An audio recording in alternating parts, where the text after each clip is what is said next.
Hello, नमस्कार, आदाब, सत श्री अकाल और अस्सलाम वालेकुम। मैं हूं मोहम्मद अहमद काज़मी, लेकर आया हूं फ्राइडे का स्पेशल प्रोग्राम साउथ एशिया पर नज़र सैयद अली मुश्तबा के साथ।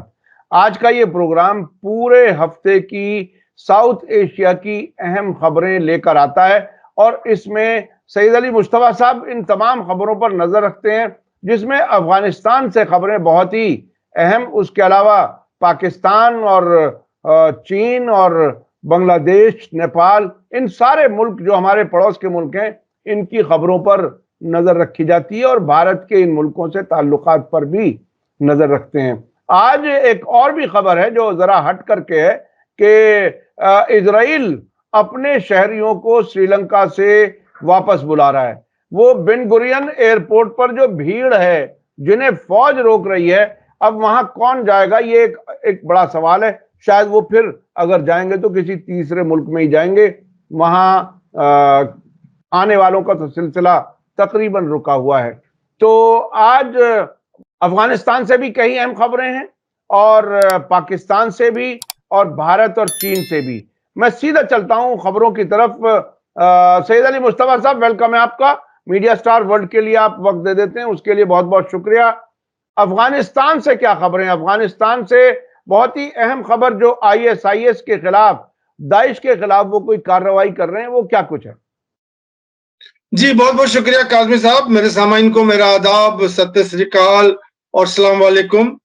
आज जैसे कि हम लोग चलते हैं अफगानिस्तान की तरफ, ये खबर बहुत अहम है क्योंकि अफगानिस्तान में अभी तक जो टेररिज्म का मामला है वो रुका नहीं है और वक्तन फवक्तन जो है वहाँ टेररिज्म के एक्ट होते रहते हैं, जिसके लिए जो है तालिबान की सरकार जो है वो हमेशा कहती है कि हमने टेररिज्म पे जो है काबू पा लिया है, लेकिन उनके कहने के बाद भी जो है वहाँ मतलब वक्तन फवक्तन जो है वो मतलब घटनाएं होती रहती हैं। तो अभी उनकी तरफ से जो उनके स्पोक्समैन हैं ज़बीहुल्लाह मुजाहिद साहब, उन्होंने कहा है कि हमने जो है ये 2-3 प्रोविंसेस के अंदर जो है वो हमने जाके मतलब वहां पे रेड किया था और वहां से आईएसआई के इस्लामिक स्टेट ऑफ खोरासान के जो लोग हैं उनको हमने जो है वहां पे मार गिराया है। और ये जो जगह है उसमें गौर है, कमार प्रोविंस है, कुमार प्रोविंस है और दायखुंदी कुछ प्रोविंस है, 2-3 प्रोविंसेस हैं जिसपे उन्होंने ट्रैक किया है कि यहाँ पे ये जो है टेररिस्ट लोग जो है आईएसआई के यहाँ पे हैं और वहां पे जाके अटैक किया है, उनके लोगों को मारा है और उनसे जो है बहुत सारे हाई क्वांटिटी में जो है मतलब उन्होंने हथियार बरामद किए हैं, गोले बारी बरामद किए हैं, ये सारी चीजें सीज किए हैं। और उनका एलिगेशन है सबीकुल्लाह मुजाहिद साहब का कि ये सब जो टेररिस्ट है ये अफगान के सॉइल पे नहीं रह रहे हैं, ये सब जो है बलूचिस्तान पाकिस्तान से ये आते हैं और यहाँ आकर के टेररिस्ट एक्टिविटी करते हैं। तो उनका ये एलिगेशन है कि पाकिस्तान जो है वो हब ऑफ टेररिज्म है, ना कि अफगानिस्तान है। तो यही उनकी उनका उनका उनका मौकिफ है और उन्होंने कहा कि ये जो टेररिस्ट है, जो जो अमेरिका और यूनाइटेड नेशन ये अफगानिस्तान को एलिज कर रहा है कि ये जो है अभी तक इनके यहाँ अलकायदा के लोग और तरह तरह के लोग जो हैं ये अफगानिस्तान में रहते हैं, तो उसके उन्होंने खंडन किया। यही खबर है जी। हाँ, इसके अलावा ईरान और अफगानिस्तान के बॉर्डर पर भी कुछ सरगर्मियां, वहां से क्या खबर है? जी, अभी ये जो जो खबर आई है वो ये है कि ईरान ने एलिगेशन लगाया है अफगानिस्तान के ऊपर कि यहाँ से जो है वो नारकोटिक्स और जो नशीली दवाएं हैं वो सप्लाई हो रही हैं अफगानिस्तान से। ये तो पुराना कहानी है, गोल्डन क्रेसेंट कहलाता है ये पूरा जो कॉरिडोर है, अफगानिस्तान, पाकिस्तान, ईरान, ये तीनों जो है ये इसमें इसको गोल्डन क्रेसेंट कहते हैं, आज से नहीं बहुत जमाना पहले से। तो अभी जो खबर है वो ये है कि ईरान ने एलिगेशन लगाया है कि ड्रग ट्रैफिकिंग और ह्यूमन ट्रैफिकिंग ये दोनों चीजें हैं।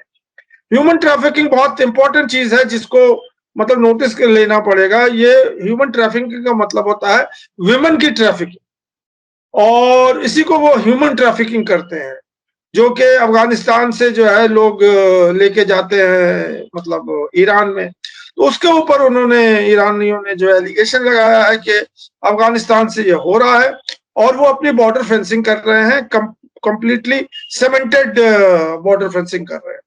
तो ज़बीउल्लाह मुजाहिद साहब का इसके ऊपर काउंटर स्टेटमेंट है, वो ये है कि हम लोग कोई स्मगलिंग जो है वो उसको हम मतलब टॉलरेट नहीं कर सकते हैं और हमने कोई परमिशन नहीं दिया हुआ है, या हम उसकी पश्चे पुष्टि भी नहीं कर रहे हैं कि यहाँ से कोई स्मगलिंग और इस तरह की चीजें हो। लेकिन जो ईरान की साइड से उन्होंने कहा कि हम 3 साल के अंदर अंदर ये पूरा जो फेंसिंग है अफगानिस्तान ईरान के बॉर्डर को, उसको हम कंप्लीट कर लेंगे और कंप्लीटली सील कर देंगे बॉर्डर को।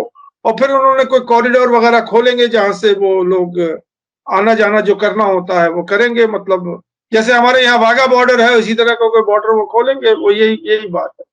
तो ये जो 2 खबरें हैं ये बड़ी इंपॉर्टेंट है।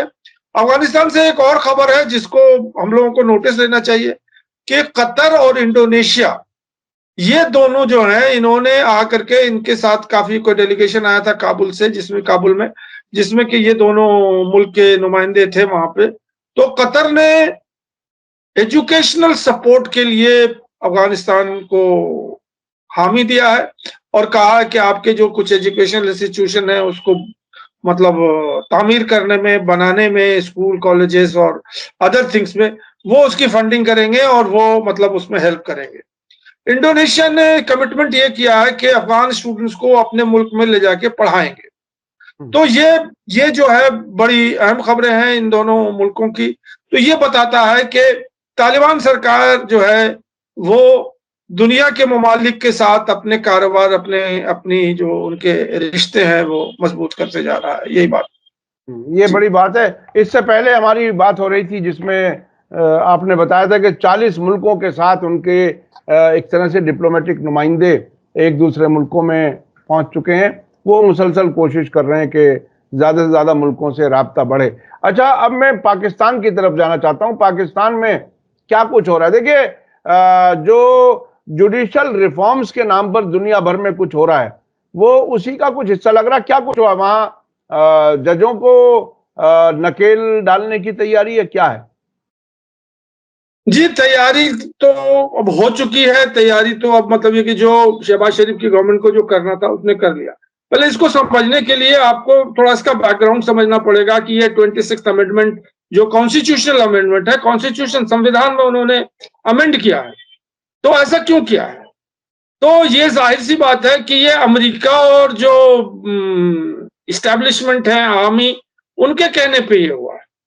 और इसका डायरेक्ट लिंक जो है वो इमरान खान से है, क्योंकि जो इमरान खान के ऊपर केसेस लगे हैं वो सब के सब जुडिशरी में खारिज हो रहे हैं, नीचे से लेके ऊपर तक। और कभी यहां से बेल मिल जाता है, कभी वहां से मिल जाता है, और जब वो सुप्रीम कोर्ट में जाता है तो वो खारिज हो जाता है। अभी जो है वो सुप्रीम कोर्ट ने बहुत सारे जो है कोर्ट ने ऑर्डर दिए हैं बहुत सारी चीजों के, जैसे जलसा और ये सब चीजें जो इमरान खान के हो रही हैं, उनको गवर्नमेंट या आर्मी स्टैब्लिशमेंट वो अलाउ नहीं कर रहा है, उनको कोर्ट अलाउ कर रहा है। तो इन सब चीजों को देखते हुए ये कॉन्स्टिट्यूशनल अमेंडमेंट ले आए हैं और ये 26 कॉन्स्टिट्यूशनल अमेंडमेंट पारित हो गया है। पहले सेनेट ने पारित किया, अब जो है ये ऐसा बताते हैं कि वो पार्लियामेंट से भी पारित हो गया है। तो अब इसमें यह है कि यह है क्या? तो ये बेसिकली जो है जजेस के ऊपर एक अपनी लगाम लगाने के लिए कि पार्लियामेंट जो है वो सुप्रीम कोर्ट से सुपीरियर है। अब जो चीफ जस्टिस का भी जो है 26 तारीख को, जब हम रिकॉर्ड कर रहे हैं 26 तारीख को नए चीफ जस्टिस आ जाएंगे। अब जो ईसा फायज करके कोई चीफ जस्टिस थे, उनकी रिटायरमेंट हो रही है। अब ये जो नए जो चीफ जस्टिस आए हैं, इसका भी जो ये नया कॉन्स्टिट्यूशनल प्रोविजन है, इसके अंदर ये है कि जुडिशरी जो है वो 3 नाम पार्लियामेंट को भेजेगी और वहां पे एक 12 मेंबर कमेटी पार्लियामेंटेरियन की बनेगी, जो कि मतलब उसमें से एक चीफ जस्टिस के नाम को वो मोहर लगाएगी। और जाहिर सी बात है कि पार्लियामेंट उसको आर्मी से पूछेगी, तो आर्मी जिस पर नाम रखेगा तो वही जो है वो होगा। तो अभी जो है जो नंबर 3rd आदमी थे सीनियोरिटी में, उनको चीफ जस्टिस बना दिया है। यहिया आफरीदी, अगर मैं सही नाम ले रहा हूं, तो यही जो है चीफ जस्टिस का डिक्लेरेशन हो गया। बाकी जो सबसे सीनियर मोस्ट, हमेशा पहले ये होता था कि जो सीनियर मोस्ट मतलब जज होते थे उन्हीं को चीफ जस्टिस बनाया जाता था। तो ये सब चीजें हैं। पहले 68 ईयर्स मतलब रिटायरमेंट एज था चीफ जस्टिस का, उसको घटा के उन्होंने 65 कर दिया है। अब इस तरह के 60 क्लॉजेस हैं इस 26th अमेंडमेंट में, और जिसको उन्होंने पारित कर दिया है। और वहां पूरी जुडिशरी में जो है खलबली मच गई है, पूरे वकील जो है रोड पे आ गए हैं, पूरी जुडिशरी जो है वो इधर उधर हो गई है। तो ये तो अभी आज ही कल में हुआ है, अब इसका और क्या फॉल आउट होगा वो तो आगे ही मालूम होगा। जी, लेकिन ये शायद दुनिया भर में एक चलन चल रहा है। एक तरह तो डेमोक्रेसीज को कमजोर करने का जो सिलसिला है वो है, उसके साथ साथ जुडिशियल रिफॉर्म्स के नाम पर मुख्तलिफ मुल्कों में ऐसा हो रहा है। इजराइल में आपको याद होगा, जंग शुरू होने से पहले तकरीबन 1 साल से प्रोटेस्ट चल रहे थे, वहां भी नेतन्याहू चाह रहे थे कि उनके कंट्रोल में सारे जजेस आ जाएं, जो नहीं हो सका। हमारे यहाँ भारत में भी कॉलेजियम की मुखालिफत बीजेपी की सरकार ने की थी। अब वो जजों को डायरेक्ट ही अगर पटा लेती है सरकार तो काम दूसरे होते हैं। तो ये डेमोक्रेसीज में अदालतों को कंट्रोल करने का अलग अलग मुल्कों में अलग अलग तरीके से कोशिशें हो रही हैं। ऐसा लगता है कि सियासी मुखालिफिन को कंट्रोल करने के लिए अदालतों पर कब्जा करना हुकूमतों ने कुछ जरूरी समझ लिया, उसी का हिस्सा पाकिस्तान का है। अच्छा, फिर इंडिया पाकिस्तान के ताल्लुकात में क्या कुछ हो रहा है? जी, ये बहुत अहम खबर है। ये मरियम नवाज जो पंजाब की जो अभी मतलब गवर्नर हैं, ये मतलब चीफ मिनिस्टर हैं, उन्होंने अनाउंस किया है 10,000 रुपया दिवाली बोनस हिंदुओं को और सिखों को।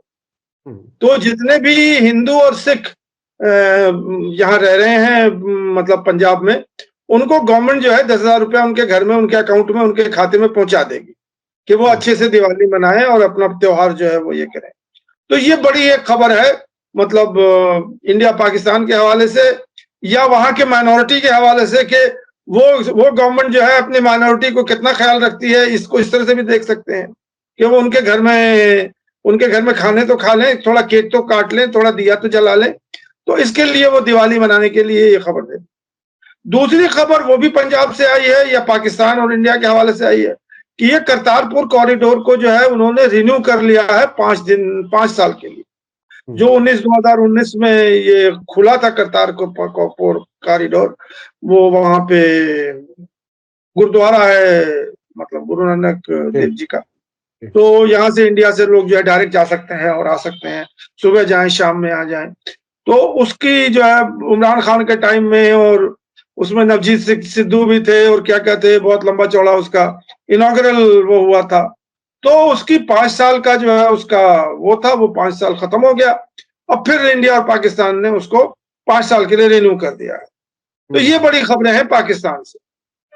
ये बहुत ही इंटरेस्टिंग है। असल में ये बहुत ही कम मुल्कों में ऐसा शायद कहीं हो कि एक दिन के लिए सिर्फ आईडी लेकर के जाओ और अलग से वीजा लगवाने की जरूरत भी नहीं है, सुबह में जाओ शाम में वापस आ जाओ। ये कॉरिडोर पाकिस्तान ने इस तरह से ये किया है, भारत के सिखों से और माइनॉरिटी के लिए ऐसा कुछ किया है। अच्छा, अब मैं चलना चाहता हूं भारत और चीन के ताल्लुकात की तरफ। वो भी काफी अहम है। उसमें अभी नई खबर क्या कहते हैं कि लद्दाख वाला मामला पूरा हमने सुलझा लिया एक झटके में। तो एक तरफ तो एक बार कहा था हमारे यहाँ ना कोई आया है, ना कोई घुसपैठ है, ना कुछ है, और हमारे यहाँ के मीडिया ने शायद सैकड़ों किलोमीटर तक की बात कही थी कि चीन ने कब्जा कर लिया। ये अचानक हल होने की बात कैसे आ गई? ये कौन सी जादू की छड़ी है साहब, जरा इसके बारे में बताइए। देखिए, ये कोई, मुझे तो अभी आहिस्ता आहिस्ता इसकी परत खुलेगी तो सामने आएगा कि हकीकत क्या है। ये एक्चुअली है क्या कि हमारे जो प्राइम मिनिस्टर मोदी साहब हैं और ली जिनपिंग जो हैं, वो जो चाइना के सदर हैं, इनकी मुलाकात हुई है ब्रिक्स समिट में, रशिया के अंदर कजान जो जगह है, उसी के ब्रिक्स समिट के साइडलाइंस पे जो है ये बायलैटरल मीटिंग हुई। और ये जो पूरा जो उसके लिए ये बना था ताकि वहां से अनाउंसमेंट हो कि इंडिया और चाइना का जो बॉर्डर डिस्प्यूट है वो अब फिर 2020 के मतलब लेवल पे आ गया है, जो कि हमेशा से इंडिया कह रही थी कि इंडिया जो है वो ट्रेड और ये सब चीजें तभी बहाल करेगी जब तक चाइना जो है वो 2020 के पहले जो मतलब पोजीशन थी वहां पे अगर आ जाए। तो अब ये क्लेम कर रहे हैं, दो लोग कर रहे हैं। एक तो हमारे फॉरेन मिनिस्टर जयशंकर साहब कह रहे हैं, दूसरे जो है हमारे फॉरेन सेक्रेटरी सिकरी साहब कह रहे हैं। और उसके बाद जो है मोदी साहब भी कह रहे हैं कि हमारा जो सारा बॉर्डर का जो डिस्प्यूट है वो सॉल्व हो गया है, और चाइना एग्री कर गया है कि वो जो है मतलब प्री 2020 पे मतलब वो एग्री कर गया है कि जहां पे चाइना था वहीं पे अब वापस चला गया है। अब इसके अंदर जो बात है वो ये है कि जो मिलिट्री जो हमारे चीफ है इंडिया के, उन्होंने बहुत गार्डेड स्टेटमेंट दिया था कि ये सब चीजें जो चाइना के साथ हो रही हैं, ये तो चाइना के साथ वो संधि कर लेते हैं पेपर पे, यहाँ पे वहां पे फॉरेन मिनिस्टर के साथ हो जाता है, हायर लेवल पे आ जाता है। जी, जब ग्राउंड रियलिटी पे आते हैं तो सिचुएशन जो है वो बहुत ज्यादा चेंज नहीं होती है। तो अब ये देखना है कि क्या ग्राउंड रियलिटी जो है वो इनके कहने पे जो हमारे प्राइम मिनिस्टर कह रहे हैं या फॉरेन मिनिस्टर कह रहे हैं वहां कुछ चेंज हुआ कि नहीं हुआ है। गौरतलब बात इसमें यह है कि अभी जब 2020 के बाद जो है एक बाकायदा सेमिनार में एक पेपर आया था जिसमें वो बॉर्डर के बारे में बात लेके आए थे, और ये गवर्नमेंट स्पॉन्सर्ड सेमिनार था। इसके अंदर उन्होंने कहा था कि 24 पॉइंट्स हैं इंडिया और चाइना के बीच में लद्दाख सेक्टर में, जहां पे के चाइना ने इंडिया को पेट्रोलिंग करने से रोक दिया है। 24 पॉइंट्स। इंडिया पहले 2020 से पहले वहां जाती थी पेट्रोलिंग करने के लिए, लेकिन अब वो नहीं जा रही। उसमें बहुत सारे नाम लिए गए हैं जो मेन जो चीजें थी वो डेप्सांग है, डेमचौक है, गोगरा है, हॉट स्प्रिंग है, चोसूल है। ये सारी चीजें, सारी जगह जो हैं जहां पे इंडिया को रोक दिया था मतलब चाइना ने पेट्रोलिंग करने से, अब वो इंडिया की जो पेट्रोल पार्टी है वहां तक नहीं जा पा रही है। अब ये देखना है कि ये जो है जो हमारे घोषणा किया है हमारे प्रधानमंत्री ने और फॉरेन मिनिस्टर ने, वो उसके ऊपर अमल हुआ कि नहीं हुआ है। अब इसी खबर में जो लास्ट बात है कि वो कांग्रेस पार्टी के जो स्पोक्समैन है जयराम रमेश, उन्होंने कहा कि पब्लिक को कॉन्फिडेंस में लेना पड़ेगा, और जो इंडिया की जो जो एक ऑल पार्टी कमेटी को लेके जाएं और दिखाएं कि हाँ ये सही बात है जो आप कह रहे हैं, मतलब फ्रॉम द टेबल, और रशिया से अनाउंस कर रहे हैं और जयशंकर साहब दिल्ली से अनाउंस कर रहे हैं कि सही में यहाँ पे जो चेंज जो है वो हुआ है कि नहीं हुआ। ये खबर है जी। ये बहुत ही अहम है। आज तक मीडिया को नहीं ले जाया गया, ना मीडिया को ले जाया गया, ना पॉलिटिकल अपोजिशन पार्टियों को ले जाया गया, और अलग अलग मौकों पर अलग अलग किस्म के बयान आते रहे। अच्छा, अब मैं चलना चाहता हूँ बांग्लादेश में। बांग्लादेश काफी अहम है। वहां ऐसा लगता है कि एंटी इंडिया इमोशंस कुछ भड़काए जा रहे हैं, और शेख हसीना को भारत ने जो है पनाह दी हुई है। हालांकि आपने पिछली बार बताया था कि शेख हसीना का पता नहीं है कि वो इंडिया में है भी या नहीं, और ये कुछ पता नहीं है, कहीं नजर नहीं आती पब्लिक में, कहीं नजर नहीं आती, ना किसी मुल्क। तो क्या कुछ है बांग्लादेश से खबर क्या है?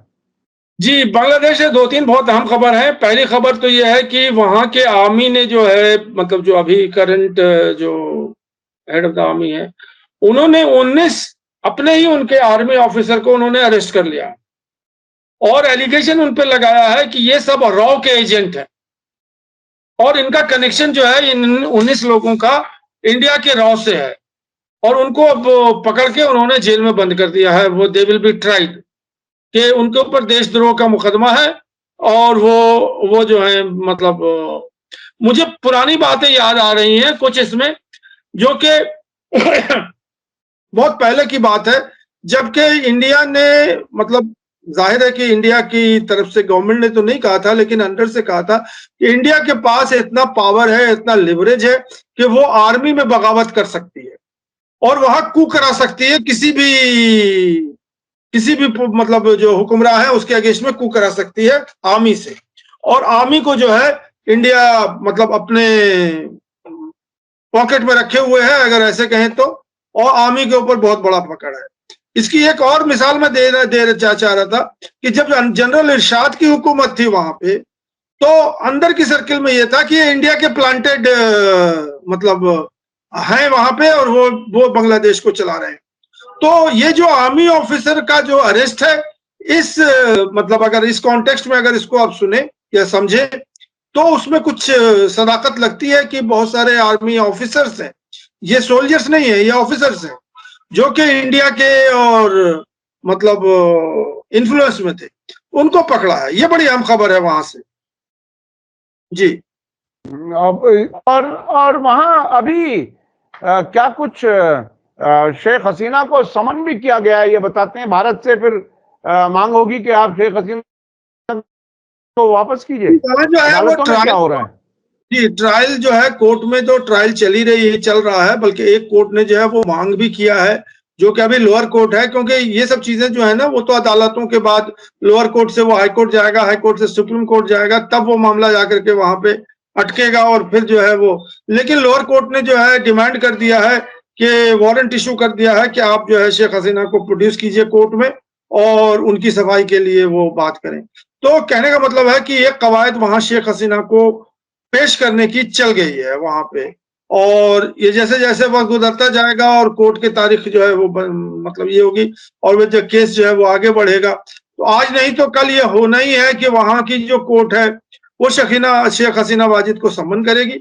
और फिर जाहिर सी बात है कि ये तो पब्लिक व्यू में और पब्लिक डोमेन में है कि शेख हसीना वाजिद इंडिया में है, तो वो तो पहला जो डिमांड करेगी तो इंडिया से ही डिमांड करेगी ना, तो फिर उसके बाद क्या होगा तो फिर हम बताएंगे। अभी जो एक और खबर बड़ी और एक इंटरेस्टिंग है। खबर पहले, एक हाँ एक पहले खबर थी कि शेख हसीना का पासपोर्ट जो है वो रिवोक कर दिया है बांग्लादेश सरकार ने, यानी वो ट्रेवल भी नहीं कर सकती कहीं। जी वो तो खबर है ही है, वो तो खबर है ही है। और अभी यही हम कह रहे हैं ना कि अभी भी जो सारी दुनिया को मालूम है कि शेख हसीना इंडिया में है। अब उनका लोकेशन कहाँ है ये तो कोई नहीं जानता है, लेकिन ये कि वो इंडिया में है, यही बात है। जी अच्छा अच्छा, अब मैं चलना चाहता हूँ नेपाल में क्या हो रहा है, नेपाल में। जी अभी इसी पे बने रहिए। बांग्लादेश में एक और खबर है कि अब स्टूडेंट्स फिर से जो है वो एक और एजिटेशन की तैयारी कर रहे हैं, और जो एजिटेशन वो जो वही स्टूडेंट्स हैं जिन्होंने मतलब शेख हसीना को जो है वहां से सत्ते से जो है हटाया था। अब वो ये डिमांड कर रहे हैं, वहां के जो प्रेसिडेंट हैं, अभी जो प्रेसिडेंट है बांग्लादेश के, उनका नाम है शहाबुद्दीन। उनसे वो ये डिमांड कर रहे हैं कि आप हमें शेख हसीना वाजिद का रिजिग्नेशन लेटर दिखाइए। शहाबुद्दीन ने टीवी पे आके अनाउंस किया था कि शेख हसीना वाजिद ने जो है वो रिजाइन कर दिया है अपनी पद से, प्राइम मिनिस्टर के, और वो भारत छोड़, यहाँ से बांग्लादेश छोड़ करके चली गई हैं भारत। अब ये स्टूडेंट्स ये कह रहे हैं कि वो लेटर हमें दिखाइए। अब वो लेटर उनके पास है ही नहीं, वो इस बक्से में खोज रहे हैं, उस शेल्फ में खोज रहे हैं, उस अलमारी में खोज रहे हैं, उन्हें वो लेटर मिल ही नहीं रहा है। अब ये स्टूडेंट्स उनके उनके जान पे चढ़े हुए हैं। इसका मतलब ये है कि ये जो यूनुस सरकार है ये इलिजिटिमेट सरकार है। ये कैसे बन गई सरकार? वो प्राइम मिनिस्टर ने तो रिजाइन ही नहीं किया। अगर वो रिजाइन करेगी तभी तो दूसरी सरकार आएगी। तो ये एक नया तमाशा शुरू हो रहा है। मुझे शेख हसीना का एक बयान याद आ रहा है। उन्होंने भारत आने के बाद भी अपने आप को बांग्लादेश का प्राइम मिनिस्टर कहा था, और ये कहा था कि मैं तो वहां की प्राइम मिनिस्टर हूं। यानी वो एक बार दावा किया था। तो ये अगर दोनों खबरों को मिला के देखा जाए तो हो सकता है कोई दाल में काला हो या दाल पूरी काली हो, ये तो आने वाला वक्त बताएगा। अब नेपाल की खबरें क्या कुछ हैं?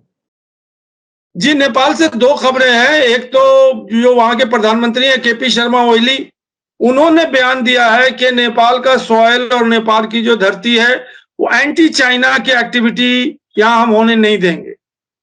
और यहाँ पे कोई भी, इनके डेलीगेशन, चाइनीज डेलीगेशन आया था उनसे मिलने के लिए, और उसी डेलीगेशन के मिलने के बाद या उनके साथी जो है इन्होंने ये बयान दिया था कि हम चाइना के सॉइल को एंटी चाइना एक्टिविटी के लिए हम कोई जगह नहीं देंगे और कोई भी एंटी चाइना एक्टिविटी नहीं होगी। तो मुझे यही लगता है कि ये जो इनका संदेश है वो भारत के लिए ही है, और वो ये कहना चाहते थे कि नेपाल जो है वो चाइना के खीमे में है, ये कहना चाह रहे थे वहां पे वो। तो ये बहुत अहम खबर है इस हवाले से कि नेपाल को जो है वो भारत ये ना समझ ले कि मेरे पॉकेट में है, या हम जो चाहेंगे नेपाल में करा सकते हैं। दूसरी जो खबर है वहां पे कि वहां एक बड़े मतलब क्या कहते हैं उसको, नए यंग यूथ लीडर हैं, उनका नाम है रवि लेमचानी, ये डिप्टी प्राइम मिनिस्टर भी रह चुके हैं, मतलब जब परचन की सरकार थी, और ये वहां की एक राष्ट्र स्वतंत्रता पार्टी है, उसके हेड है। और ये इनके पास अमेरिका की भी नागरिकता थी और नेपाल की भी थी। इस वजह से इनको हटा भी दिया गया था उस टाइम के। अब वो क्राइसिस उन्होंने खत्म कर दिया, अमेरिका के पासपोर्ट उन्होंने रिवोक कर दिया, वो नेपाल के नागरिक हैं। इनके ऊपर जो है वो चार्जेस आ गए हैं करप्शन के, मिसअप्रोप्रिएशन ऑफ फंड्स, और मतलब इन्होंने कुछ जो है वो पैसे वैसे लिए हैं और एंटी नेशनल एक्टिविटी कर रहे हैं, इस तरह के जो है उनके ऊपर इल्जाम है। इनको अरेस्ट कर लिया गया, ये जेल में बंद हो गए। वहां से उन्होंने स्टेटमेंट दिया है कि हमारे ऊपर जो है पॉलिटिकल, केपी शर्मा ओली जो है, क्योंकि मैं उनके खिलाफ हूँ, इसलिए उन्होंने जो है पॉलिटिकल राइवलरी के तहत, या मतलब उसके लिए हमको जो है इन्होंने हमें पनिश कर रहे हैं। मैं तो मतलब कोई हमारे ऊपर कोई एलिगेशन नहीं है, हम तो बिल्कुल साफ हैं और सोच रहे हैं सब कुछ। इसी तरह की बात हो रही है, तो ये बड़ी अहम खबर है, क्योंकि ये जो नाम है रवि लेमचानी, ये बड़े ही तेजी से जो है उभर रहे हैं। क्योंकि देखिए नेपाल की पॉलिटिकल लीडरशिप में शेर बहादुर देउबा, केपी शर्मा ओली, परचन के अलावा यही साहब हैं, और ये बड़ी तेजी से नेपाल में उभर रहे हैं, क्योंकि ये बहुत यंग है और बहुत डायनेमिक है, मतलब और आज के जमाने के मतलब जो यंग जनरेशन है, उनके ये लीडर है। तो इनको अरेस्ट कर लेना एक आम खबर है नेपाल से। जी, लेकिन ये बड़ी बात है कि ये बड़ी बात है कि डिप्टी प्राइम मिनिस्टर रह चुके आदमी को गिरफ्तार किया गया है, करप्शन के मामले में बताया गया है। अच्छा, अब मैं वापस आना चाहता हूँ श्रीलंका की तरफ। वहां इजरायली टूरिस्ट जो आते हैं उनके लिए कोई हुक्मनामा जारी हुआ है क्या, कुछ है? जी, इजरायलियों ने, इजराइल से बाकायदा एक स्टेटमेंट आया है तेल अवीव से, कि जो भी श्रीलंका में उनके जो सिटीजन हैं, जो कि वहां पे मतलब एज ए टूरिस्ट गए हुए हैं और मतलब टूरिज्म का जो है वो मतलब फायदा उठा रहे हैं, या उसका, उनको कहा कि आप वापस आ जाइए यहाँ, मतलब इजराइल, क्योंकि उनके ऊपर जो है इंटरनेशनल एजेंसीज ने, जो खुफिया एजेंसीज हैं, वो अमेरिका के भी एजेंसी है और भी वेस्टर्न यूरोप में, इन लोगों ने भी कहा कि इनके ऊपर अटैक होने वाला है और ये सेफ नहीं है और इनकी सिक्योरिटी को खतरा है। तो इसलिए नेपाल, इजराइल ने जो है ये मतलब ऑर्डर पास किया है कि उनको बुलाया है वापस, मतलब वापस यहाँ पे इजराइल में, कि अगर कुछ ऐसा होता है। अब इनके बारे में ये जो ज्यादा समझने की बात है कि श्रीलंका में ये जो है ये टूरिज्म एक, जो उनका एक अम्पारा डिस्ट्रिक्ट है जिसमें एक बे है, वहां पे ये बहुत ज्यादा मतलब लोग हैं, और इनकी तादाद मतलब जनवरी से लेके अभी तक 20,000 बताते हैं जो कि टूरिस्ट आ गए हैं और चले गए हैं। अभी एक साथ तो मेरे ख्याल में 400-500 लोग होंगे वहां पे, उससे ज्यादा नहीं होंगे। लेकिन ये जनवरी से जो फिगर है कि इतने लोग ये आए हो गए, और वो जो जगह है जहाँ पे ये टूरिज्म का जमाकड़ा है, वहां पे बाकायदा जो दुकान वगैरह है उसमें हिब्रू साइन बोर्ड लगे हुए हैं, और किस चीज का क्या प्राइस है वो हिब्रू में लिखा हुआ है। और मतलब वहां पे ये लोग भी जो है, इन्होंने जो है उनके अपनी मतलब जो पूजा स्थान है, जो उनका जो इबादत गाह बनाया हुआ है इन्होंने, और वहां हर हफ्ते जाते हैं, वो अपना इबादत करते हैं। इन्होंने भी कुछ पोस्टर वगैरह जो है वहां लगाए हुए हैं, जो अपने मुल्क की हिमायत के लिए कर रहे हैं कि वो बहुत अच्छा कर रहे हैं और ये कर रहे हैं। तो कहने का मतलब है कि इजरायली जो एक्टिविटी है, ये ऐसा नहीं कि ये श्रीलंका के अंदर वो सिर्फ टूरिज्म के लिए गए हुए हैं, और एक वो मतलब ये है कि अपने फन के लिए, अपने मतलब टूरिज्म एक्टिविटी के लिए गए हैं। क्योंकि वो जो जगह है वहां पे सर्फिंग होती है, और बाकायदा जो समुंदर है, श्रीलंका तो आइलैंड है, तो वो जगह जो है वो सर्फिंग के लिए पूरी दुनिया में बहुत मशहूर है। वहां पे पानी जो है बहुत ऊपर आ जाता है फिर नीचे चला जाता है। तो वो जो ऊपर होता है तो सर्फिंग वाले ऊपर आ जाते हैं, नीचे आ जाते हैं। वो अपने वीडियो वगैरह और पिक्चर्स वगैरह देखे होंगे जो सर्फर लोग हैं, तो वो बहुत मजा लेते हैं उसमें। और ये जो इजरायली हैं ये इसी के लिए वहां जाते हैं। ये खबर है। जी जी, आपको आपको मैं अपने दर्शकों को बता दूं कि भारत में भी हिमाचल प्रदेश में ऐसी जगह है जहां दुकानों पर हिब्रू जबान में लिखा हुआ है। मुझे वो जगह का नाम इस वक्त याद नहीं आ रहा, और वहां के रिक्शा पुलर भी हिब्रू बोल लेते हैं। ऐसी ऐसी खबर हमने एक अखबार में छपी थी बाकायदा। ये जाते हैं, वो अपना एक ठिकाना सा बना लेते हैं ज्यादा से ज्यादा लोग। चाइना का भी कोई जहाज वहां पर है? बिल्कुल, हमारे पास टाइम खत्म हो चुका है, लेकिन मुख्तसर बता दीजिए वो भी।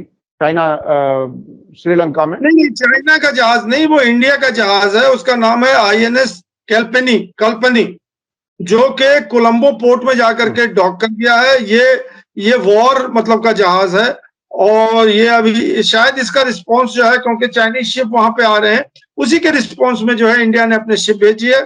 और ये इंडिया का एक मतलब बाकायदा सिक्योरिटी अरेंजमेंट है। जो भी मतलब जो ओशियनिक या जो तटवर्ती जो मुल्क है, उसमें नेपाल, वो श्रीलंका भी आता है, मालदीव भी आता है, म्यांमार भी आता है, और इंडिया भी आता है। इनको ये सागर कहते हैं, growth for all, security for all and growth for all in the region. तो ये सागर का कॉन्सेप्ट है इंडिया का। तो उसी के अंदर जो है, उसी के लिए इंडिया ने अपनी शिप भेजी है। इंडिया के भी शिप जाते ही रहते हैं कोलंबो में, ऐसे कोई बात नहीं है। लेकिन अभी जो चौंका देने बात है या कुछ ये है कि ये उसी वक्त हुआ है जबकि चाइना का शिप अभी 2 दिन या 3 दिन पहले वहां से हटा है वहां से। तो यही खबर है। जी जी जी, बहुत बहुत शुक्रिया, बहुत बहुत शुक्रिया सैयद अली मुस्तफा साहब। आप पूरे इलाके के तमाम मुल्कों की खास खास खबरें आज के इस प्रोग्राम में हमें दे देते हैं। हमारे दर्शक भी उसे काफी पसंद करते हैं। अफगानिस्तान से काफी अहम, पाकिस्तान से और भारत चीन के ताल्लुकात, खास तौर पर लद्दाख के मामले को हल करने की जो बात कही है, और बांग्लादेश से और नेपाल से, श्रीलंका से, हर मुल्क से, पड़ोस के तमाम मुल्कों से खबरें आपने दी, उसके लिए हम शुक्रगुजार हैं। इसी के साथ मुझे दीजिए इजाजत।